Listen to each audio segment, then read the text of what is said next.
The show is about to start. Thank you for your cooperation.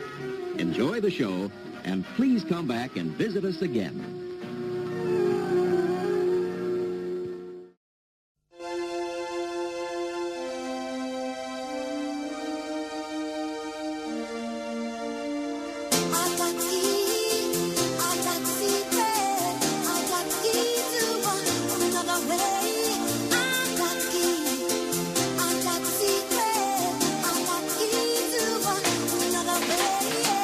All right. 9 Years podcast is back. Nick Draper here with Stuart Deacons with the key and the secret to another hour of top quality AFC Wimbledon audio entertainment. The worldwide leader in AFC Wimbledon podcasts. Dean Parrett on the show this week, just to emphasise that point. Another stunning, fantastic, wonderful guest that we've got on our podcast, which kind of helps because Stu's a bit dull. What else we got this week, Stu? So Dean Parrett, obviously. Neil Cox's Pairs is back. Sunderland documentary, another episode of that. Penultimate episode of that. And I guess some chat about some football as well, I guess. But thank you very much for downloading the show this week and listening to us. iTunes, YouTube, 9YRSpodcast.org, all the usual gubbins. You know what's going on by now. So really, we should just crack straight into it, Stu, and I'm going to say one name to you, and I want you just to talk about him. And that name is Deji Oshilaja. Yeah, he's a good defender. He plays for Wimbledon. Anything else? Well, obviously, it's all sort of gone around Deji this week, isn't it? So transfer window ended on, let me think, was it Thursday last week? Wednesday or Thursday, wasn't it, last week? And, yeah, Thursday, I think. Yeah, and unfortunately we had all the rumours on the transfer deadline day that Ipswich there were some bids for him, and so it looks like obviously we turned down a transfer bid from, looks like Charlton and Ipswich to take him away on transfer deadline day. So thankfully, in a way, we resisted. But yeah, I think you and I might have a different opinion on what we would have done, but it certainly was something probably we could have done without on transfer deadline day, definitely. I'm sure over the coming weeks, over the next few weeks, we're going to be talking about this more in depth because of there's more issues around this, isn't it, than just a bid for Deji Oshilaja. There's more to talk about in regards of players, losing players at the end of their contract, losing players for free maybe when big money is offered instead. So there's many issues surrounding it. I wonder if, because of the Deji situation that did come out, if in the mix of everything, in all that conversation, a potentially failed, I don't want to say failed bid, but something, we were on the verge of signing a new striker, it sounds like, and we just didn't get it over the line in the end.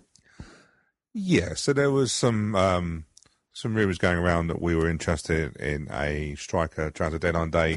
The rumoured club is Hartlepool. And we don't know for definite who the player was, but we believe if we're going to do our research properly or have a hunch, it was probably Oh, you're being serious. Sorry, carry on. Yeah. Well, it looks like it was Cassidy at Hartlepool because he has been made available for transfer by Hartlepool. They sort of said they would let him go.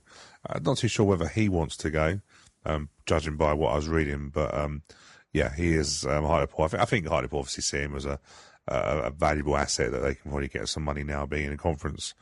But that looks like the player we're interested in. Whether we go back again, we don't know. But yeah, they're unconfirmed rumours. That's what we're led to believe on the rumour mill at the moment. Looks okay. It looks like another tall player we're going for. It's not really the sort of the whippet player we need, the pacey player. If I'm being honest with you, so that's an interesting one. But yeah, so we are short. So nothing happened in the transfer window. We kept hold of our captain, and we move on. Obviously, 3 games unbeaten now, which is a great start to the season. Yeah, do we even need another striker now? Because on Tuesday evening, yes, it finally happened. You're not dreaming it. You're not imagining it. We have won a game of football in the League Cup. A cup that on Tuesday we asked our Twitter followers to vote on as to what we should call or what we should refer to this cup as this coming season. We don't like to use the sponsors' names. Sponsorship is bad, kind of. and they actually went for the one-night-only trophy, the overwhelming winner of that poll. I went for the Alexa Bliss Championship. Didn't win. The one-night-only trophy, only then, for a few hours later, for us to actually have a second night, at least a second night in this competition. And the draw is on... Well, this podcast is released on the Thursday, and the draw is on the Thursday evening. So a lot of you will be listening to this on Thursday morning, and we don't yet know who our opponent will be. For those of you that are listening later on, maybe over the weekend, we all knew that it was going to be Newport away, and that's what it proved to be. But what a stunning victory it was, Portsmouth. Just can't speak highly enough, really, of the team ethic, the work rate that was involved. But I think amongst all that, and amongst some very good performances, Anthony Wordsworth, Scott Wagstaff, I think what's probably been lost in the shuffle is the substitutions. And for me, that's possibly where, against Coventry on the Saturday, we maybe got it a little bit wrong, maybe left it a bit late. Whereas we got it spot on. Neil Hardy got it spot on. Kwesi Appiah coming on for Mitch Pinnock. We went 3 up front. Arguably, that's our second option in lieu of another striker for the time being. Just stick all 3 of them on at the same time. And I think that's what caused Portsmouth the problems and got us our 2 goals. Yeah, and it shows you how we could be really, really effective this year if we can. Because Kwesi, I think my worry is with Kwesi is that he's going to be the main striker, and the issues is that he's injury prone. There's no doubt about that. So, it's great to be able to use him in a cup game, obviously coming off the bench. Hey, look, he's a great impact player, from a bench. When you've been dealing with Pigott and Hanson, then to deal with a totally different type of striker in Kwesi Appiah can be the difference sometimes. So, we've done it before, haven't we? When we had the 4 players of the Bayos and Polion and stuff like that, and we saw how effective it was. We probably are 1 striker away from really having a really, really, well, I say good football team. I don't want to get too excited, but a team that in League One is probably our strongest we've had. Is able to play different types of football, different formations, and probably, hopefully, be in a position where we're not looking over our shoulders all the time, but actually be comfortable mid-table, and possibly push for a top half. But I have to say, obviously I didn't go Pompey on Tuesday night, but we do have some really excellent signings, and like I say, players like Wagstaff and also Wordsworth. Woody. That's it, Wordsworth. I call him Woody. I do apologise. All the W's. The fact that we actually haven't really used them that much, really, it just shows you what strength we've got. And don't forget, we've got Andy Hartigan sitting on a bench who hasn't played any minutes at all yet. So squads. He's played a couple of minutes. Sorry, a couple of minutes. I'd be truthful. I did fall asleep with the Pompey game. I did wait. I'm getting old. And I did wake up to, believe it or not, our Twitter feed going, oh my God, own goal. And I'm like, oh, have we won? Have we lost? I don't know. So, yeah, I do apologise. So, Hartigan did get a couple of minutes. So apologies. I'm saying nothing. I have to pick you up on the fact you are getting old, Stu. What happened on Saturday at Coventry? We stood in the Kenflo end. And, yeah, you're not doing that again in a hurry. Do you know what? I think... Hey, look, I don't want to be too critical, but the ticket machine worked reasonably well. Yes. So we must say, actually, sorry, I didn't mention this. Ticket Armageddon did not happen. It all worked pretty much perfectly. Yeah, and from my understanding is that coming, that was really quickly put in by the club, and I think the club deserves an awful lot of credit for getting a system in and really having some teething problems. I think the main stand one didn't work for a period, but there was somebody on hand to fix it, and it got fixed really quickly. I think the only thing that didn't happen was obviously the cards aren't colour coded like the season tickets, and there was no doubt that there was no checking from the stewards for people what end they should be in. So the Kenflo end was easily over, easily too busy. And then, you have people, the normal people coming in at 10-2, 5-2, who couldn't get in. There was just nowhere for them to go. So it wasn't the most pleasant experience I've had in a Kenflo.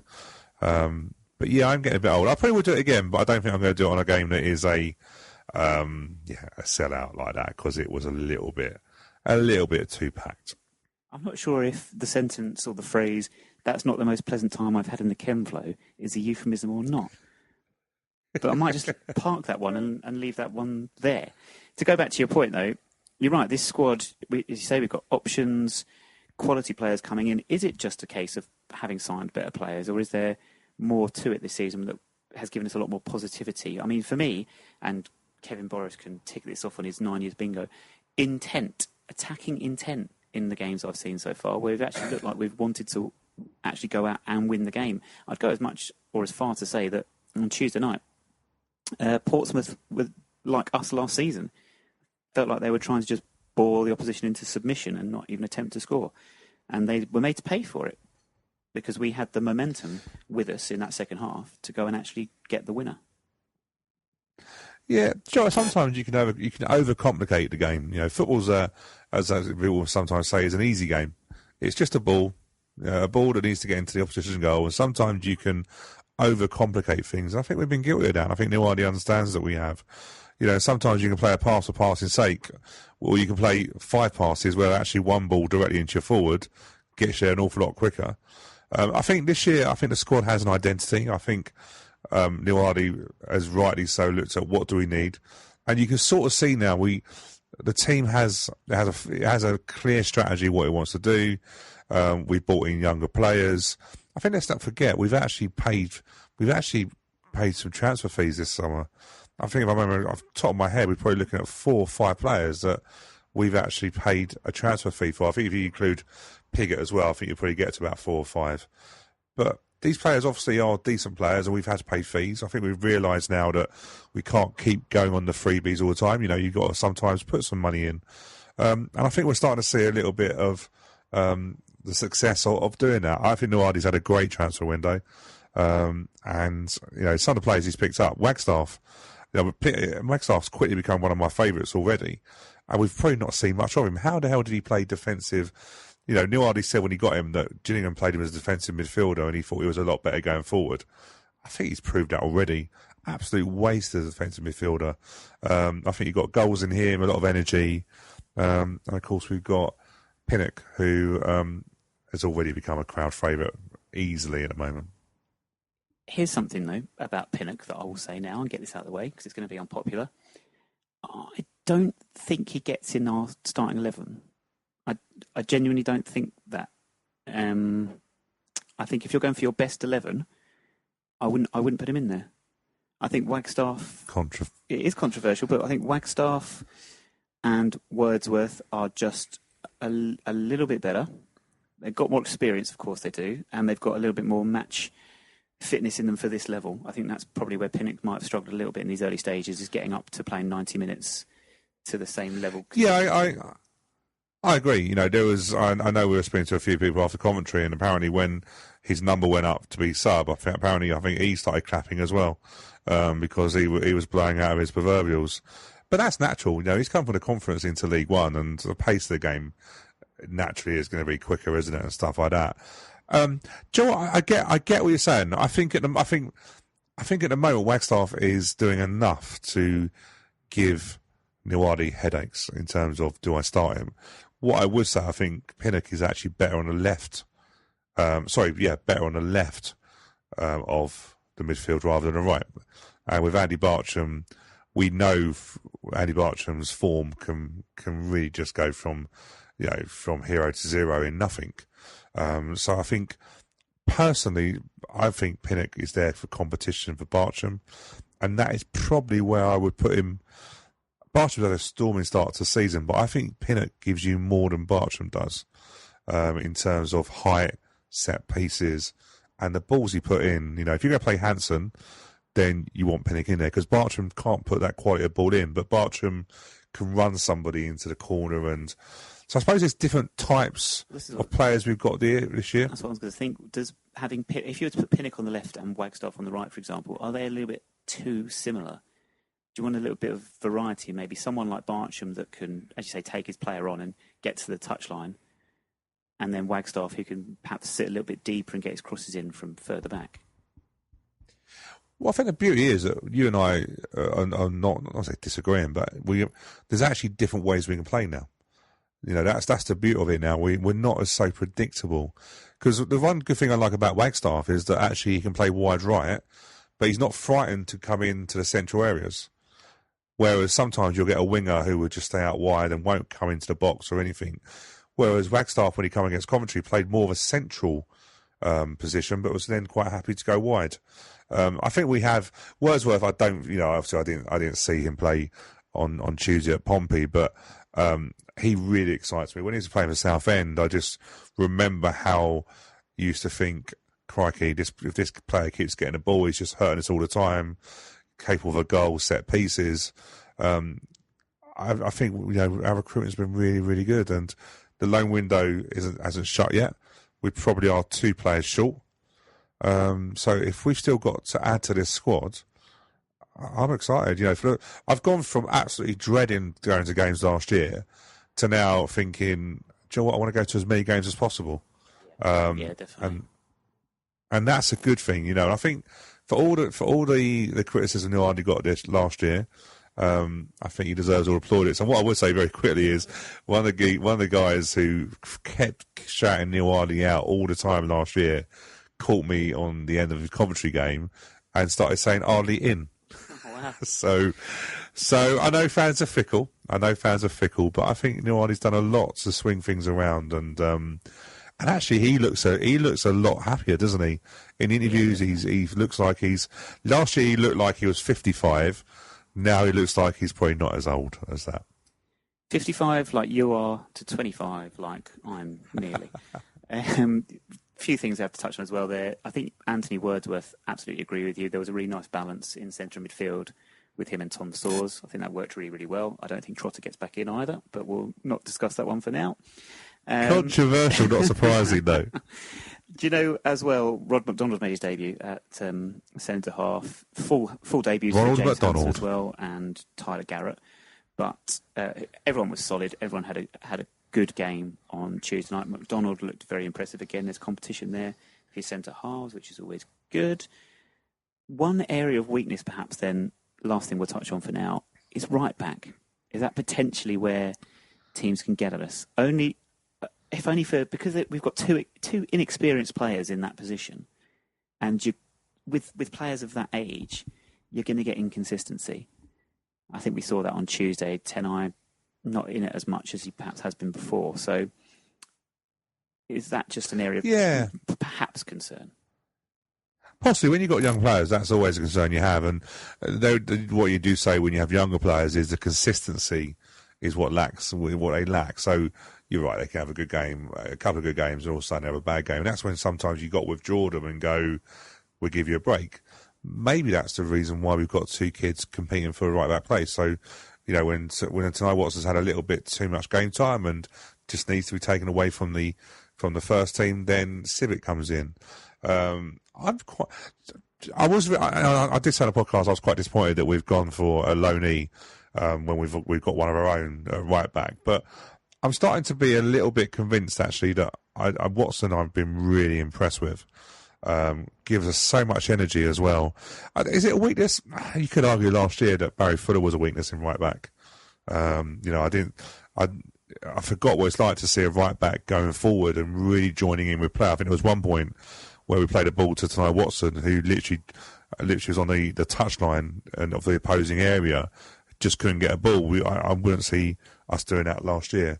So it could be an area of weakness. I think if we play it correctly, we should be okay. But I don't see.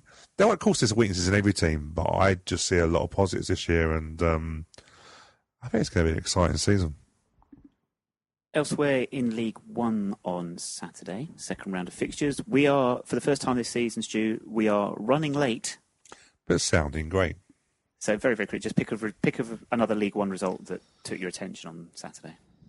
Yeah, well, Fleet was 2-0 win at Oxford. That's now Oxford 2 defeats on the bounce. It's such a shame for their manager. That was my pick. That was my pick, really. And potentially Gillingham winning again. Yeah, Burton. That was my one. Your pick of the team to do well this year was Burton. Do you know when Manchester United first won the Premier League after 26 years, they lost their first 2 games of the season. So So Burton, you'll be I'm fine. not going to go. So we're now comparing Burton now with Manchester United. Burton, obviously, a slightly bigger club, but Of course. Well, they train at the home of England, don't they? So they're the biggest club in the world. They train with the England team. And they also make nice suits. Other bit of news from League One this week. First managerial red cards, because this has been brought in where managers can be shown yellow and red cards. Unsurprisingly, perhaps Derek Adams was a recipient of one of these. Perhaps a little bit more surprisingly, mild-mannered, that's such a cliche, isn't it? Chris Powell. Had a little bit of a set two, I think is the phrase. Might not be, don't care. But yeah, a little bit surprised, but it was a noteworthy occasion. So I think Derek Adams likes to wind people up, doesn't he? Yeah, like I say, people in the game are not surprised by Derek Adams. Apparently he is. He's always got something to say. And yeah, he's kidded Chris Powell to get into an argument. And Chris Powell's not the person you think would have an argument. But as he said, he's looking after his players, and something was said. And let's not also forget, Chris Powell's under a little bit of pressure because Southend haven't had a great start to the season either. Who I tipped for promotion last season, if you remember. That went well. Final words on the football for this week then. I just have to say, Scott Wagstaff, if you've not seen the goal Joe Piggott's equaliser at Portsmouth, you have to watch it back just for the cross from Scott Wagstaff, which was outstanding. One of the best crosses I have seen since, if you remember, I think it was Adebayo Aziz once crossing in front of the Tempest for Adebayo Akinfenwa to score against Notts County. A ludicrously good cross. Yeah. That was in keeping with that one. And also, just very quickly on that, if you get a chance to see the League Two highlights, Adi Aziz scores a brace on the weekend, and they weren't ones that he closed his eyes and hoped for the best. They were decent finishes, so well done, Adi Aziz. Well done, Adebayo Aziz. And finally, well done, Coventry City, for playing in blue on Saturday. Sky blue and royal blue do not clash. There is no need to change your kit, so I applaud Coventry. Very, very well done. Happy days. And with that said, like I say, Dean Parrett. Well, we spoke to him before the start of the season, so if a couple of these questions seem a little bit out of sync for various reasons and what's happened in their opening two games, you'll know why. Great chat with Dean, and we're just going to play it for you now. Okay, Dean Parrett, before we ask you anything else, Lyle Taylor was telling us that you cannot sleep, apparently, without the iPad on. This is true. What's that about? What is this? Do you have to have a film on to get you to sleep or something? Yeah, so I don't like sitting in dark rooms. My mind starts wandering and I can't get to sleep. So I watch the iPad just to kind of calm myself down and relax, really. All right, so who was your roommate then for away games last season? Well, I started off with Kwesi, okay. And then he obviously picked up the injury. And then I was kind of with a few different people. Then obviously I got the injury as well. And when I came back, they put me with George Long. It's funny, really, because he cannot sleep with any light at all. He has to cover up the little dot on the TV, and I'm there with my big iPad watching films, so that didn't go down too well. But you know why that is, because George Long coming from up north where they don't have electricity yet, so he's not used to it, of course. So we kind of made an agreement to change, so I was kind of with everyone after that. Taking it in turns. Yeah. Nobody liked sleeping with me. Say no more. To be fair though, I did have my headphones in, so it wasn't like I was blaring a film out. I put my headphones in and just put to sleep. I was going to say, you get a speaker, you hear it on speakers and stuff like that. I can imagine it'd be annoying. No, I didn't have any war films on or anything where making loads of noise. I just watched something a bit soothing, or something like Blue Planet or something like that with David Attenborough's voice. Just calms you down. Definitely. So obviously now you're at Gillingham. I'm guessing there's been no away games yet, but are they aware? Have you been roomed with anyone yet, or is that waiting for the first game? To be fair, the conversation came up the other day. I've got a new car school, so that conversation came up in the car the other day, and I said, I hope one of you likes sleeping with a light on or an iPad. They was like, why is that? And I had to explain it to them. So, but they seem fine with it, yeah. And have you done your initiation song yet at all? Obviously, every footballer has to. Yeah, not yet. That'll be the Aki away game, first game of the season. And what was your initiation song at Wimbledon? Amarillo. Yeah, I try and get people involved a little bit. Take the pressure off myself. That's very clever. Yeah, I was going to say, you've got to get the squad marching around the room or something with that one. Yeah, try and get everyone up. Yeah. No one did, so it was a little bit embarrassing. So 2 seasons with us. Yeah. Dean, got to be honest, yeah, we're gutted you've gone, but such is life. If you only had one word to describe your time with us at Wimbledon, what would that word be? Put me on the spot here. Enjoyable. Yeah, to be fair, I really enjoyed my time at the club. I enjoyed the teammates that I had over the 2 years. Enjoyed when I played. And the fans really gave me a good reception when I did play. So, really enjoyable. And you've now made the move to Gillingham. What convinced you that was the club for you? To be honest, I just wanted a little bit more game time. I felt that sometimes I didn't play when I thought I maybe should have or I could have. Obviously the injury slowed me down in the second season, but the first season I was very in and out of the team, and I just didn't feel like that would change. Did that affect you? Obviously, the first season, because you're right, you were in and out. Did it stop you getting that sort of rhythm going and sort of, because your game very much is about midfield play, attacking, you're joining in. Did you think that lack of game time was affecting obviously what you could show out on the pitch? Yeah, I think so.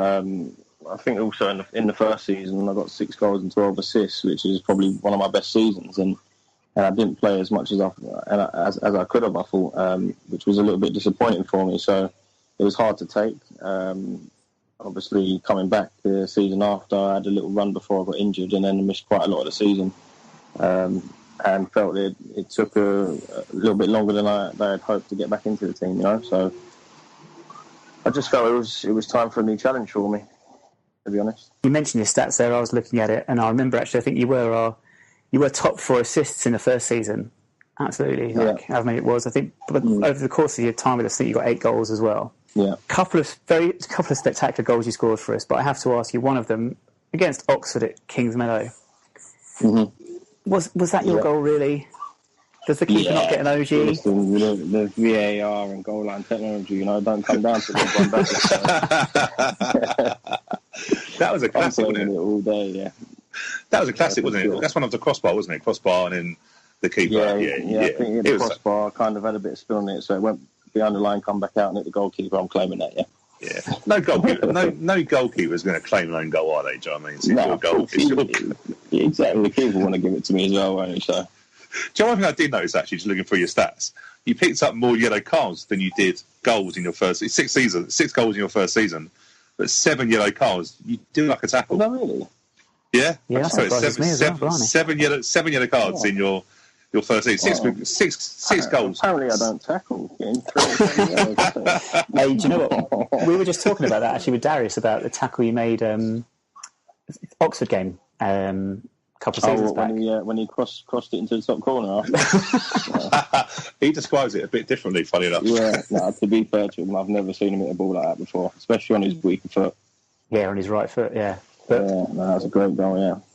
But that was, for me, that tackle sort of did some, because we always think, and rightly about, and Stu mentioned there, the attacking elements of the game and what you bring to us, or what you brought to the team going forward. But I think it wasn't mentioned about how much work rate you put in midfielding, chasing down, winning second balls, winning tackles. Do you think that often gets overlooked by people? I think so, yeah. Maybe, I don't know, maybe because I'm not seen as a defensive player, so, and maybe people like Tom Sawers and people like that are more defensive minded, so obviously they're going to be better than me at that side of the game, so maybe, I don't know. But I feel like I put in my fair share of a shift, So. Yeah. Did you find, obviously last season, I sort of going sort of pushing forward a little bit, we'll come back to the first season, there's some great highlights in there. But the second season, did you, obviously you're an attacking player, there's no doubt about that. Yeah. Last season was was challenging by any stretch of imagination. It was challenging. Did you find it hard in terms of, because your game is very much about going forward, but last year, and Neil Ardley's alluded to it recently in the season, that he didn't have the forwards that he needed to have. Did that make it more difficult for you? Because obviously your game is not really, you don't want to be going the other way, you want to be going forward. Did you find that difficult, that balance of how the team was setting up last year? I think so, yeah, but at the same time, you kind of have to buy into what the kind of gaffer wants and what the team needs, I think I did that towards the end of the season. I put a lot more effort and focus onto the defensive side of the game, just to try and keep myself in the team, really. But maybe it took away a little bit from my attacking side. Because very much when we go to the end of the season, very much the Charltons and stuff like that. Mm-hmm. That's really when you really got involved. If we look at Walsall game, obviously where we come back from being behind at half time. That was probably the Dean Parrett that we knew and loved. It being truthful, and like I say, I'm gutted you've gone. I sort of understand. I do understand your reasoning. I do totally and stuff. But that was the Dean Parrett that really we wanted to see more of. And was that more what you wanted in the Walsall game, going all out and go and get the points? Yeah, for sure. Yeah.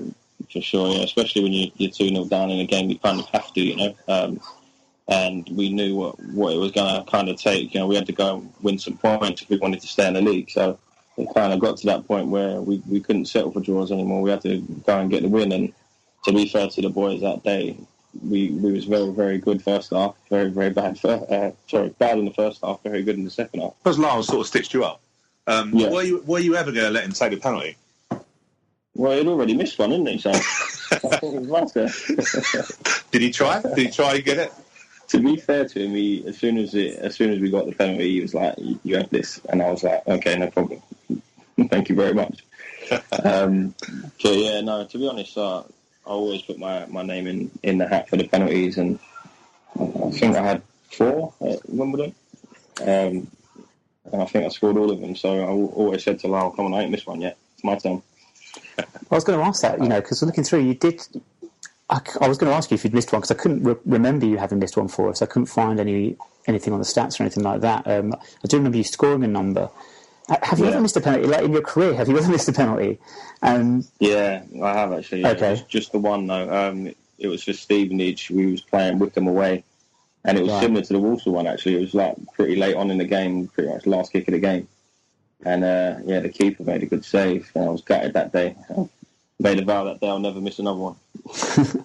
Is it all mentality then? From your point of view, is it all about, we always get told, player walks up, don't change your mind, just pick a spot and hit it. Is that basically what it boils down to? Yeah, for sure. Don't change your mind. Another little secret I kind of do is kind of watch the goalkeeper, see where, if he moves early, go the opposite way. But usually I just pick a spot and try and hit it as well as I can. If I hit it well enough, I think it'll go in. And at the same time, if the keeper makes a great save, then fair play to him, But I practice pretty much every day on penalties, so when them sort of situations come, I feel confident. Dead ball set pieces, I guess, is something that is a real strength of yours as well. We seem to have a bit of a problem last season with scoring goals from set pieces. Is there an explanation for that, or is it just one of those? Is it sort of phases you go through sometimes as teams where it just doesn't come off for you, for whatever reason? To be honest, I thought we had the chances. I don't know what it was.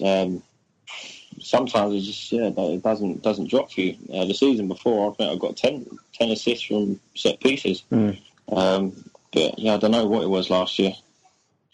So I'm not too sure. We'll blame Darius and Will and all the tall players for just not doing their jobs. Yeah, it's the defender's fault, yeah. Is it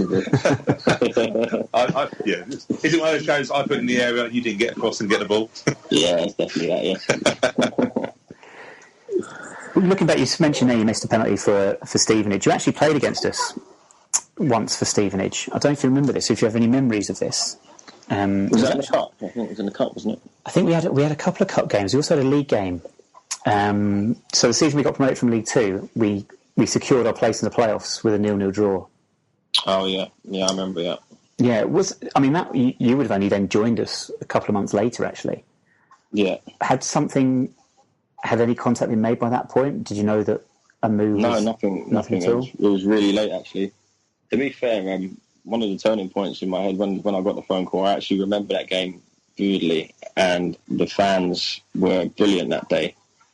Obviously, you secured your place in the playoffs, but I remember saying to one of the players, "God, these lot just won the FA Cup or something." It was so loud. We just drawn against us. I didn't actually realise that you had secured your place, and it was only until we went into the change room and found out. But I was thinking, God, they're so loud. And when I got the phone call, I was like, I wouldn't mind playing in front of them. Yeah, well, you saw at Wembley this season just gone. We celebrate getting a corner, like we just won the FA Cup. So yeah, no. To be fair, I was, like, everyone I speak to or I've played against before have always mentioned the fans and how loud they are at away games and stuff like that. So that's not me just being corny or anything, but it's the truth. They're a really, really good set of fans. And Stevenage, in fairness, Stevenage's away end is actually a pretty decent away end, I think. For away fans to go to, it's one of those sort of stands where you're close to the pitch, you get a good number in there and stuff like that. Did that actually sometimes count against you a little bit? I don't know. Thinking about your time at Stevenage and that's in that stadium, I'm guessing there are occasions where away fans would have brought close to matching the home support, and I don't mean this in a disrespectful way. I mean it's just the truth of the matter. To be fair, most of the home fans have to stand up. All the away fans get a nice seat to sit in.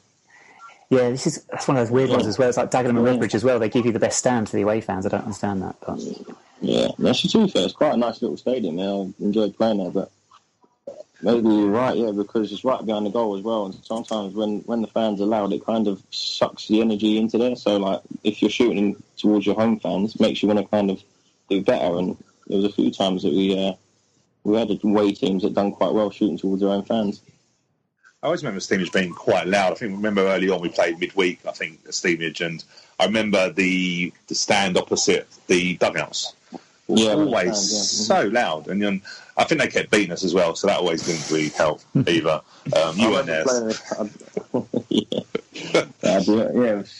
It was quite a good stadium, I'm not going to lie. Yeah.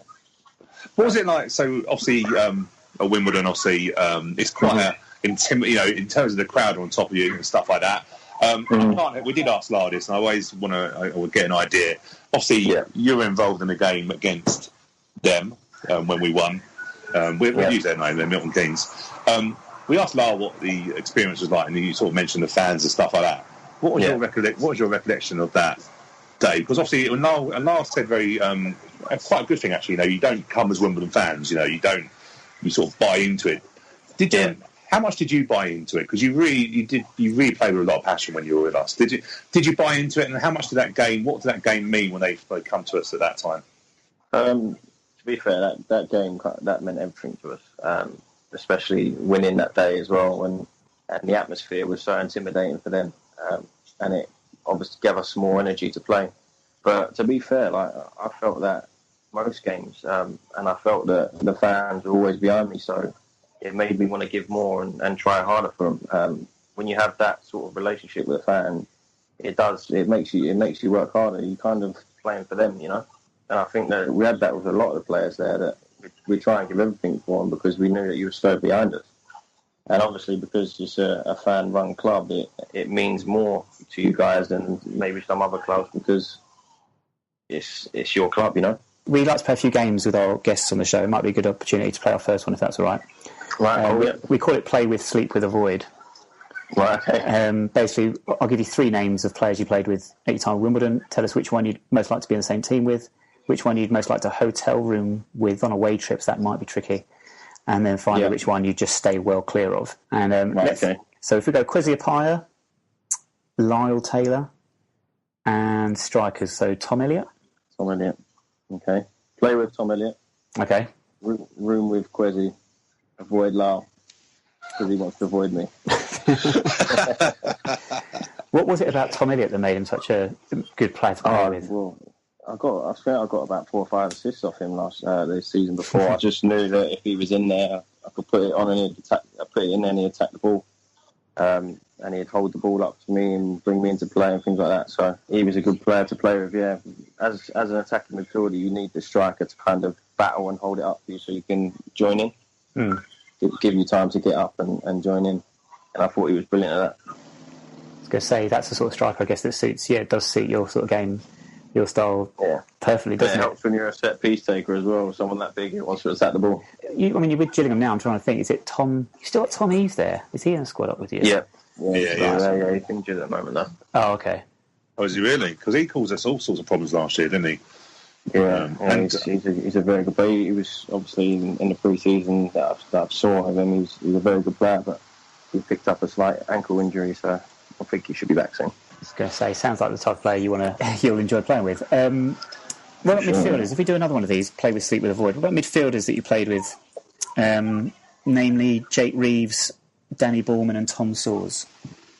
Right, okay. Oh, this is a tough one. I don't know, sleep with Danny Ballman. You'd sleep with Danny Ballman? Yeah, because of his banner here.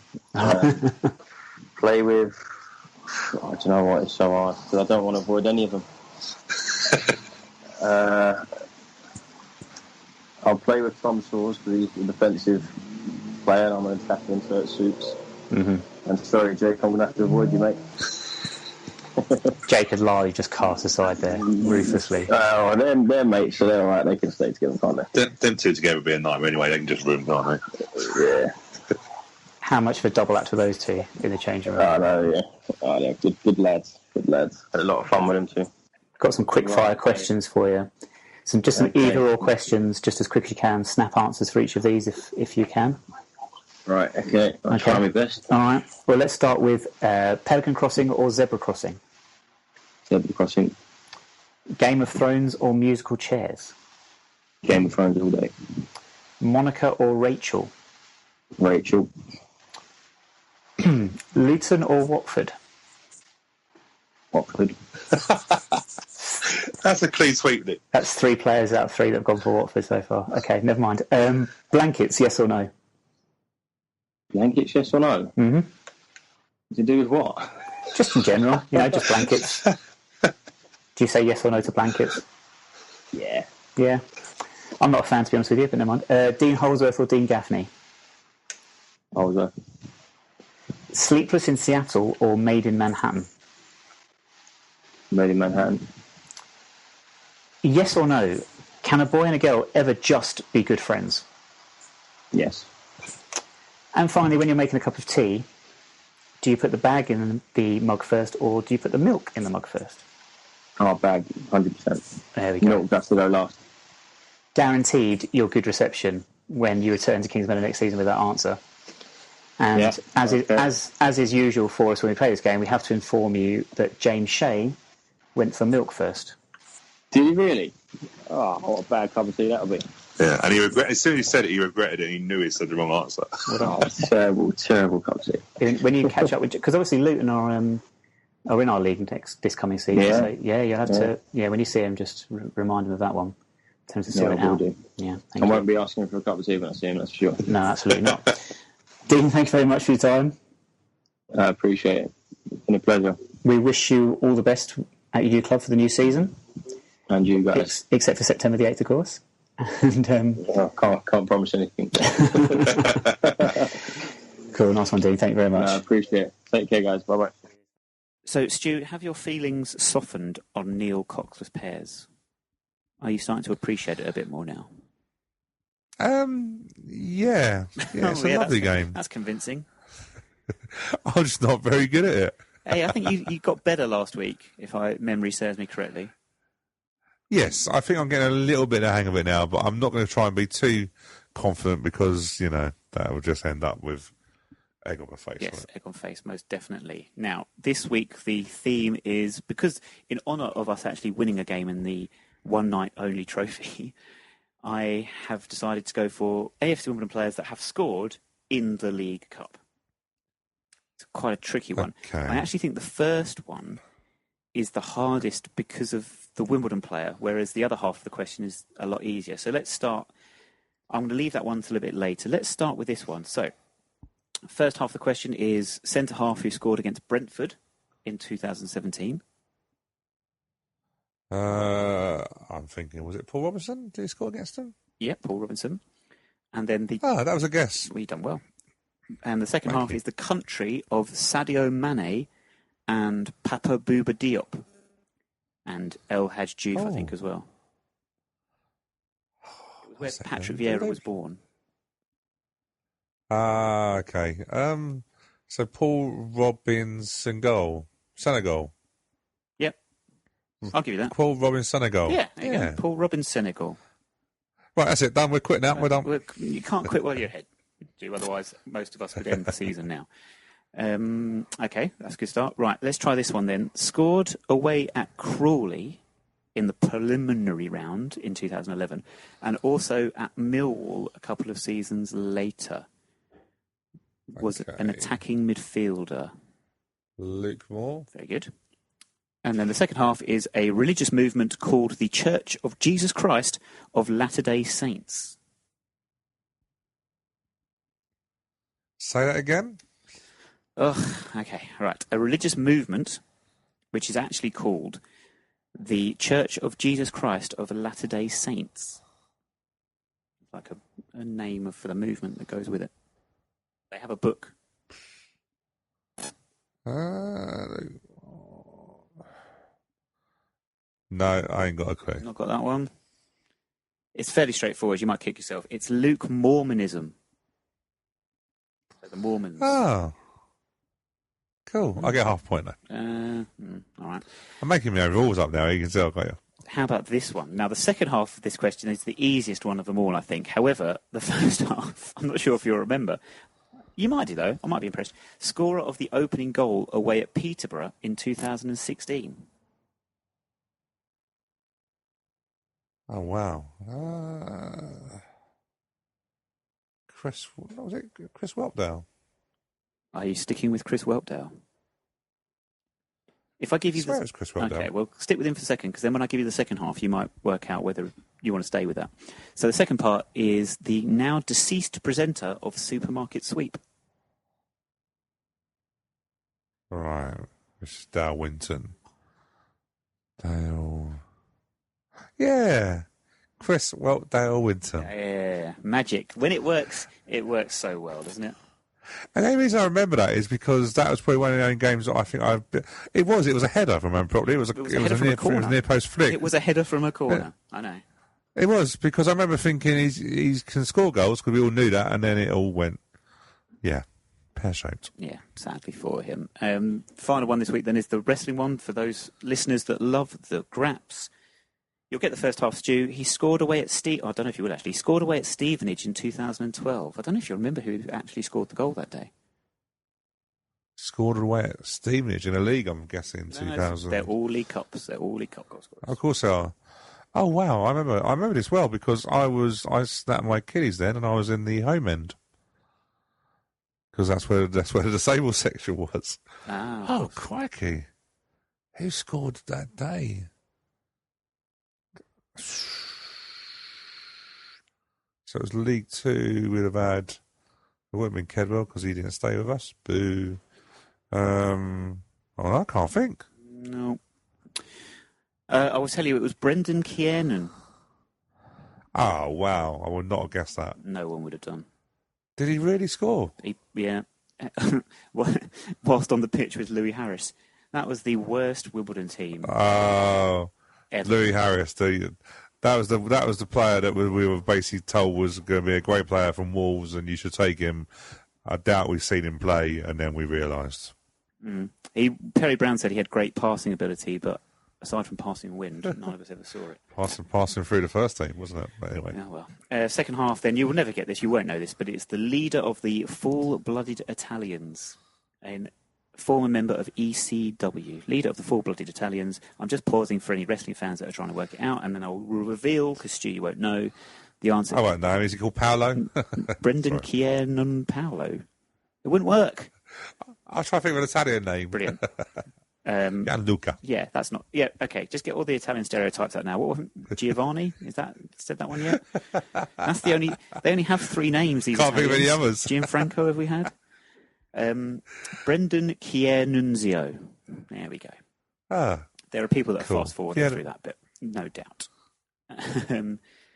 Something we didn't fast forward through this week was Premier Passions, the 4th episode, which was great fun this week following Sunderland as they fell towards the relegation zone. So we're now just over a week away from playing them. So, I mean, in real life, in 2018, in terms of the show, we are also a week away from playing them, but we'll come to that later. So Sunderland, we got some new characters this week, Stu. Yes. The ticket officer and the press officer. The press officer, who I didn't catch her name, not unattractive. Weird, yeah. Something about her, so obviously she'll be delighted to hear that if she's listening. Anyway, what's happening this week? So they're moving towards the relegation zone. However, their groundsman believes that wins. They've got what have they got? 5 games left or something, and he thinks wins over Liverpool, Middlesbrough, and Southampton, consecutive wins, will make sure they stay up, and he's confident they will do it. Of course, and when you're down the bottom, you can win games easily, can't you? When you're down the bottom of the league, absolutely. Needless to say, Liverpool beat them 2-0 quite easily. They showed beforehand. What I loved was Peter Reid signing autographs and taking photos beforehand in the days before camera phones. You actually heard the sound of the camera clicking, which was nice. And also, the players were arriving in these great suits with these great pastel floral ties, but no bags. They didn't have anything with them. I thought, where are your boots and all your gear and stuff? It's a home game, surely. But no, apparently not. I thought that was just a bit odd. Maybe they were going to play in their suits, or play in their loafers. I don't know. But yeah, they lost 2-0. The only thing really I can comment about... Oh no, they lost 2-1, sorry. How wrong of me. Paul Stewart got a goal at the end. The only thing I noticed was that Robbie Fowler scored the opening goal, but on the back of his shirt it read Owler. So I thought... Shoddy, innit? Robbie Owler might be good on Twitter. see what it did. I wanted to crack something stupid then, but I'll stay away from Robbie Fowler jokes. It would have been a hoot. Does that work? Owl, hoot? I don't know. And then, so they lost. Bobby Saxton, so they lost and they were all disappointed. They went back down to the training ground where Bobby Saxton is coaching. What does this man say? I mean, on this occasion, I could make out the words he was saying, but he wasn't actually saying anything of any value. He just seemed to be shouting and talking and telling them to get up their arse, which, I mean, I think we just leave that one alone, to be honest with you. He does have the best comedy run, however. Bobby Saxton running is the funniest thing I have seen in months. And if you've not been following along with us, if you've not been watching these on YouTube, I implore you to just scan to about 10 minutes in to number 4, episode 4, just to see Bobby Saxton's comedy. I'm sprinting for the bus, but I don't want it to make it look like I actually wanted the bus if it pulls away before I get there kind of run. It's hilarious. Well, I've said to you before, seriously, Google Bobby Saxton, and I think it's a classic third eye. It's just the funniest thing. Where he does his stupid run, he does this sort of when you're going to score a goal. So if someone's going to score a header, and you always see the manager mimic a header. Yes. Well, Bobby Saxton sort of mimics the player movement that some players doing, but it's just hilarious. Seriously, go to YouTube, Bobby Saxton. I think it's third eye or just put Bobby Saxton. It's comical. I don't know if he's got a problem with balance or he's just a bit of a Fruit Loop. I'd probably say the latter. But yeah, he is a character, isn't he? That's a very nice. I love it when people say that.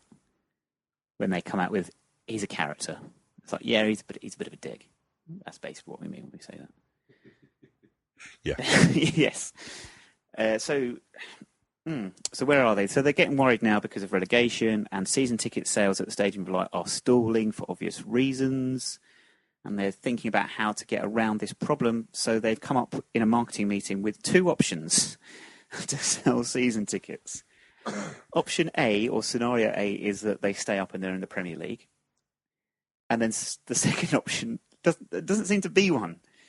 It's kind of like the guy sits down, he says, option A, Premier League, not a problem, Premier League. Option B, we have to think about, and it doesn't actually end up saying anything. So I don't know what they come up with in the end.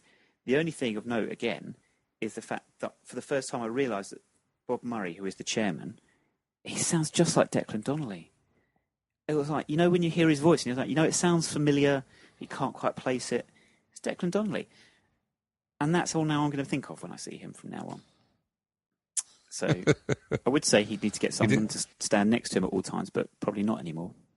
I was going to say, doesn't he a sidekick now, does he? No, I don't think he... Not anymore, anyway. Sadly. So yeah, they're back. They're all doing the backstage stuff. These 2 new characters, like I mentioned, the fairly weirdly attractive press officer and the ticket officer, are making their predictions on an Excel spreadsheet for how the league table will look by predicting the results for all the teams in the run-in, which we all have done, and I'm sure still do all the time. And he's got Wimbledon-Sunderland, she asks, and the guy goes, draw. I'm thinking, ouch. Never mind. If only they knew, eh? If only they knew. They needed a psychic, really, didn't they, to sort of tell them what was going to happen and make things a lot easier. They also then, they shouldn't be in charge of tickets or press, really, because then they look through the list at the end and they go, well, Forest and Southampton, they're down. And then 3 teams are levelled on 40 points, including Sunderland, which means it will go down to goal difference.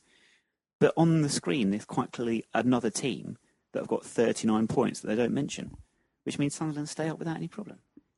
I was like, just look at your spreadsheet, look at your numbers. Like, who are you a ticket officer for? Like St Albans? I don't know. That's a controversy. That's going back, isn't it? Oh, ouch. That's a reference. Ouch. St Albans, those were the days. Tell you what, Portsmouth on Tuesday night, talking about St Albans and their crowd calculator. Portsmouth did this amazing thing where you had to buy a ticket, which is fair enough. A lot of clubs do this, and we now have to. I suppose we now have to do that, don't we? You have to actually have a physical ticket. You can't pay on the turnstile, as it were, which is fine. So you go and buy your ticket, and then you walk back to the away end. The steward scans your ticket into the turnstile, but then you don't walk through the turnstile. You then get sent round to walk through a set of double doors into the away end.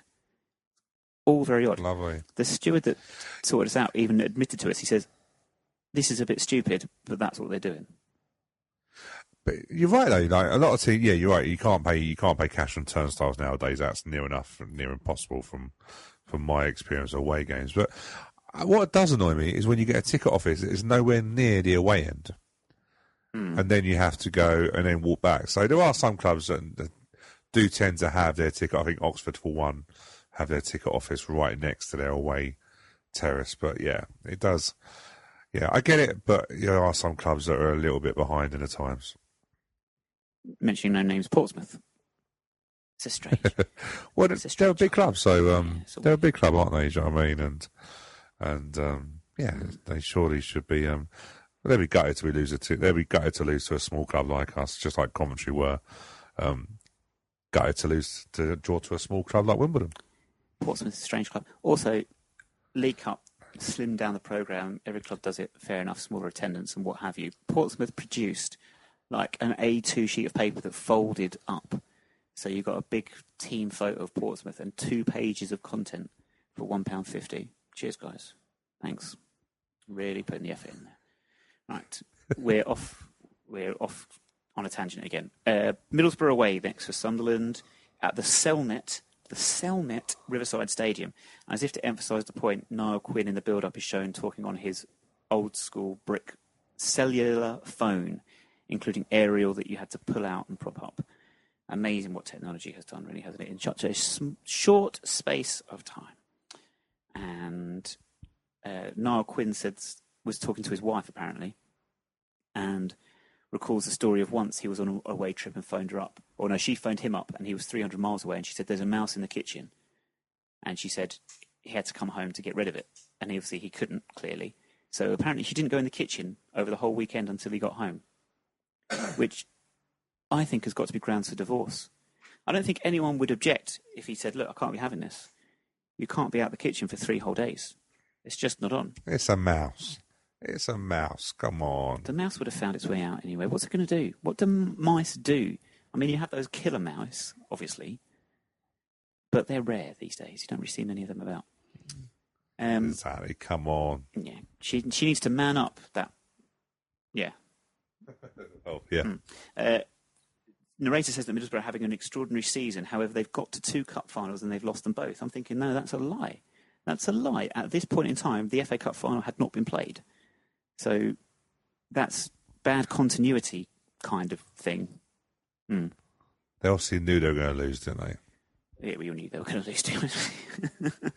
If we'd have they just Chelsea, preempted it. We'd have won the cup that year. But anyway, ifs and buts. But bizarrely, Sunderland actually win away at Middlesbrough. They win 1-0. Somebody called Williams, I don't remember him at all, but he scored the winning goal. And they've actually got 3 points, so they're all very, very happy and thinking they're going to stay up. The decorator, who looks to have moved, looks like it looked different to me wherever he was before. I thought he was in like a living room before. Now he seems to be in like a little small office with French windows. And he tells the story of how he broke into the new stadium. He was so excited after beating Middlesbrough, they decided to break into the Stadium of Light and get into the pitch before a security guard quite nicely, and he says, chased them away. Well, most fans nowadays trying to break out of it. Well, yeah, no one's trying to break into the Stadium of Light at all anymore. How times have changed. How times have changed. But I'm not sure if the guy then, having decided to go on this criminal crime spree, then decided to steal a traffic cone on the way home, but wouldn't surprise me.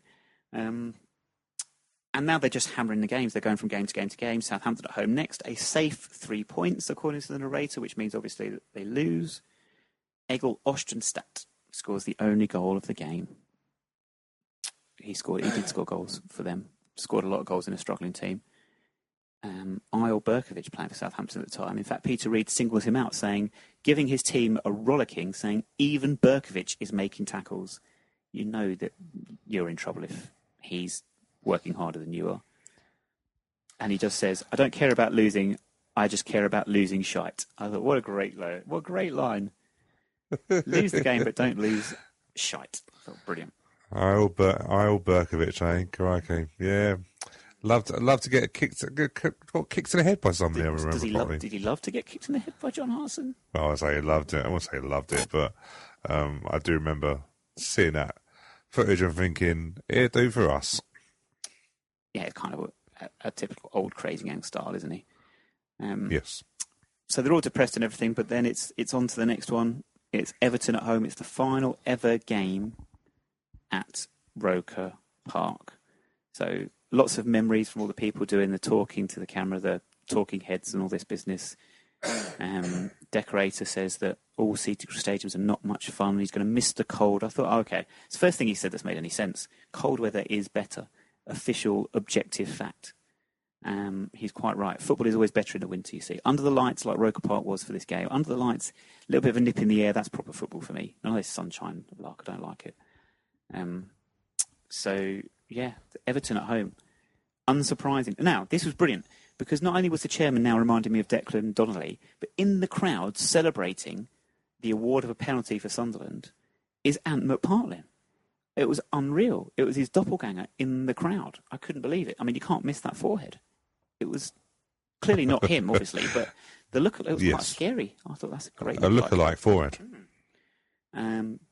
Despite having that huge forehead, it did not distract Paul Stewart, who scored the penalty, and they went on to win 3-0. Everton just didn't turn up. Everton were on the beach by this point, I feel. Well, Everton had a habit of doing that, didn't they? Not turning up to a lot of things, didn't they? So, yeah, not a major surprise. Just think about, about the cold, and he's right about, it's good about the cold. Do you think when we leave Kingsmeadow, do you think we're going to reminisce and think, we missed that place? No. Do you think that? We'll reminisce about certain games there. We'll reminisce about Fleetwood, Accrington Stanley, Crawley, when we beat them in the conference. The first ever game there against Chipstead. We'll reminisce about those games. I don't think anyone's going to miss going to that. I really don't. I'll wait to be proved wrong. Text us, tweet us, whatever. I'm going to miss the scoreboard not working. Really? I'm going to miss that because it's quite. You get to the new stadium and you're like, damn it, the scoreboard's working again. It's worked. It hasn't sort of and we haven't got a score wrong or. Yeah, I'm probably going to miss, I'm just being sarcastic. I'm going to miss warm bottles of Coke, before the game.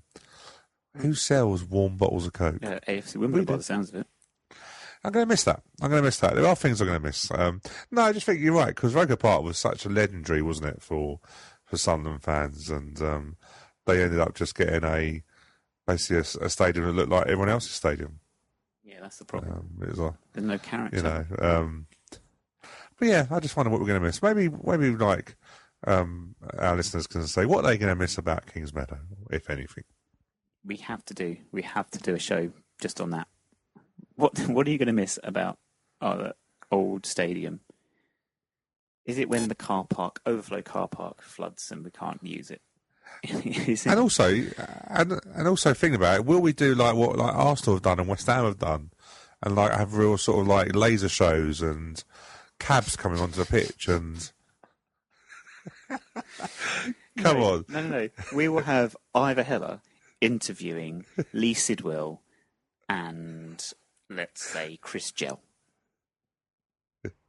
I know what I'm going to miss. I'm going to miss the microphone, the comedy microphone. It's the best thing ever. It's like an old comedy act where you got to try and guess the bits in between the microphone cutting out. Yeah.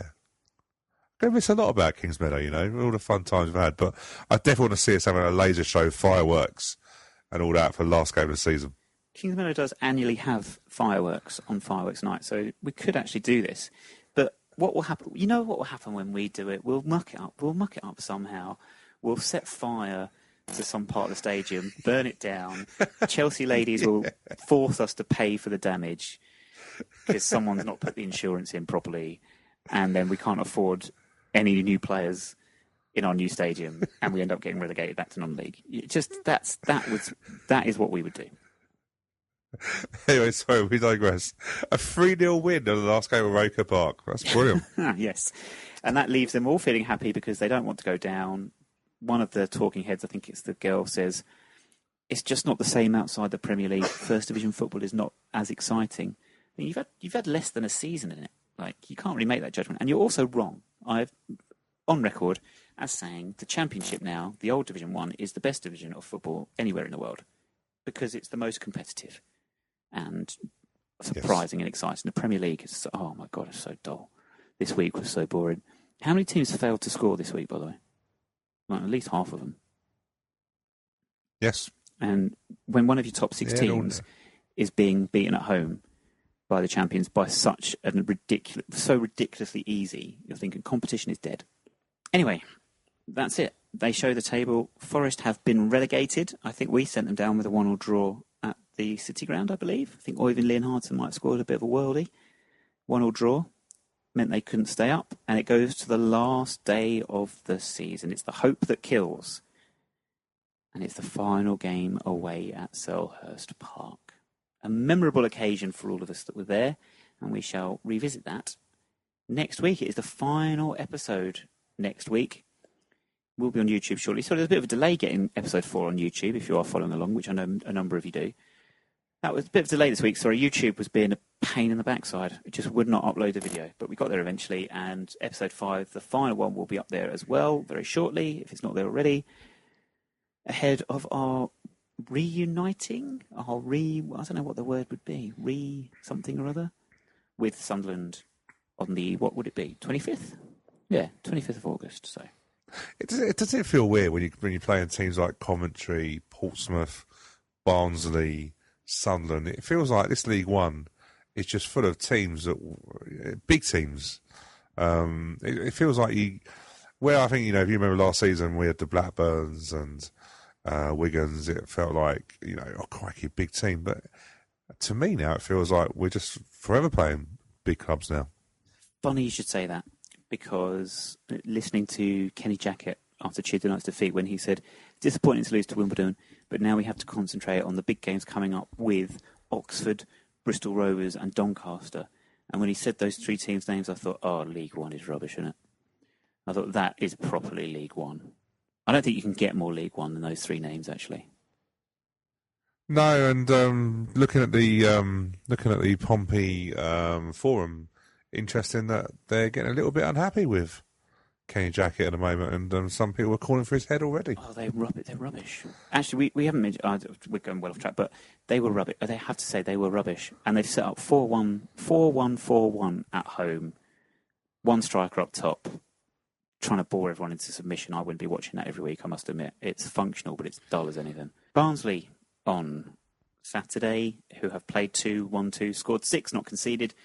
They did lose to Blackpool in the Cup on Tuesday, but I mean, they made some changes, but they're still a strong team. So one of those where I think on another day they might have won that game. I don't think there was anything in it. I think Blackpool took their chances, whereas Barnsley didn't. Interesting, though, that their assistant manager, Henry Winkler, Henry isn't actually his first name, but I can't remember what it is. Henry Winkler is the Barnsley assistant manager. It says they struggled against Blackpool with the long ball to the big man up top, which, if we're watching, our scouts are on it. Hansen starts. You don't want me saying that with us, do you? We've got everyone of our... I think our smallest player is 6'2". So maybe not. I know Deji's not 6 foot yet, is he? I've told you a million times not to exaggerate. But I can imagine, if we're watching it, Hansen definitely on the pitch, stick it onto him and play off him. But they have some talented players. Who stands out for you in their squad? For me, the one player I've always liked is Potts for Barnsley. I think he's been excellent. Every time I've seen him play, really been impressed with him. Was part of the Blackpool team. I remember Brighton got promoted. He's ironically rubbish at snooker. Of course. They've got a few decent players, haven't they? Obviously, Moncoeur's there now as well. Joe, it's a tough game for us, but it's also the way we are at the moment. And one thing we've got to remember about the Pompey game is it's we've come back from a 1-0 or come back from behind where it took us up to the Walsall game last season to do that. So it tells you a little bit about this squad. I think they go there and really frustrate Barnsley. And do you know what? I think it's a tough game. I think Barnsley are going to do well in this league, but I think we can come away with a point, possibly even rattle them and may win there. But So I think it's a good time. Is that a prediction of a draw? Are you going for the draw? I'm going to go for a draw. But do you know what? Wouldn't surprise me to see us come away with a win. Really wouldn't. Especially if the assistant manager is saying that. It probably suggests that they're a little bit of a pretty team and maybe don't want it up and at them, as they say. Up and at them. I think I'm going to disagree with you totally and just think I think Barnsley are a level above and we'll probably see out a 2-0 victory. That's my prediction. I'm being pessimistic. But, of course, we'll send out the link to the Ask a Prediction League and you can have your prediction on there and see how you get on against myself as well. So, other games in League One, Stu? Any other game? So, there are a few, I think. Warsaw versus Gillingham stands out to me. Not only because we actually play Warsaw next week, but also two teams that tipped to struggle that have started pretty well. Yeah, Joe, the one I picked was Southend versus Bradford. Two teams that would be expecting to be in the top half of the league. I know it's 2 games in, I know that, but Bradford are out of the cup as well after getting beat by Macclesfield. But I don't know, I think it's 13th versus 15th. And I think both their managers will be under pressure. It's far too early to start chucking league places. The new EFL highlights show on whatever Questra or whatever it is. Quest. They've not shown a league table yet, and I commend them for doing it. It's far too early. Far too early. I saw someone publish a league table after the Man U. The paper had the Premier League table after the Man United game, which was the only game that had been played in the Premier League. And it had Man United at the top, Leicester on the bottom, and all the zeros in between. I just thought, that's brilliant. Absolute numpties. That's quite comical. No, I think after 2 games, I think it really depends. If you lose your first couple of games, then no, I don't want to look at a league table. But if you're unbeaten, then I think you look at a league table, so I will look at it. But, hey, look, Bradford and Southend will be expecting to do an awful lot better than what they started as. And I know it sounds silly, but even 3 games in, especially if you've been knocked out of the League Cup as well, you're under pressure. And I really expect Collins at Bradford to be under a bit of pressure. I imagine the fans will not be happy at all at the moment. So, I think it's a big game for them already. Who is the best Collins, Michael, Michelle or Phil? Oh, Phil Collins. Timeless classics with Genesis and stuff like that. And on that bombshell, we'll say goodbye for this week. Updates from our 2 games, Barnsley and Warsaw, big European tie on our social media, Twitter, Instagram, Facebook, at 9YRS Podcast. AFC Wimbledon Business Club back in action this week. Laser Quest this week with former Southampton centre-half Klaus Lundekvarm. Whereas the 9 Years podcast team will be back on Sunday.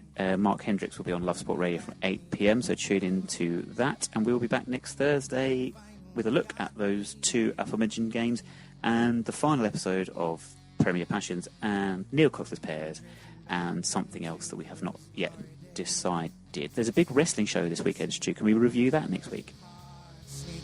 Why not? We're doing it. SummerSlam 2018. Next week, you heard it here first. Right, Alexa Bliss, bag first, milk last. We will speak to you again next Thursday.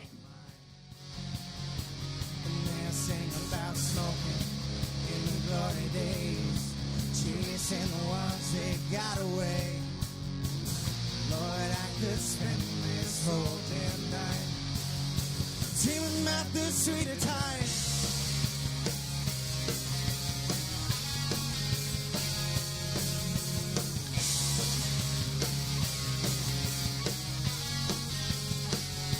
Oh, you got your high school sweetheart